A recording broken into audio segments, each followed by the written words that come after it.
One Mr. Finland Americani. Sun matka pakolaisesta huippuvapauttelijaksi. Miten sä koet, että sun tausta on vaikuttanut tähän otteluun tänään ja sun mentaliteettiin? Suomalainen sisu, kurdilainen periksantamattomuus, siinä on hyvä koktaili. Tänään on tosi paljon ihmisiä tulossa tänne näin. Sä oot tullut tänne kotikentille ottelemaan ja vastustaja on kova vastustaja Salovaara. Miten sä koet, että tää seuraava matsi tulee menemään? No kyllä mut on keitetty vähän eri liemässä kuin Joni, että se on minä kuka on kova. Joni on taas oppilas.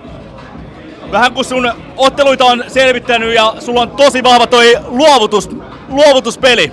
13 ottelua voitettu luovutuksella ja viimeisin Anaconda-kuristus. Onko sama strategia tässä ottelussa myös käsissä? Mä luulen, että 10 jälkeen niitä on 14. 14 mennään. Kiitos paljon Makvan Amerikani, Mr. Finland.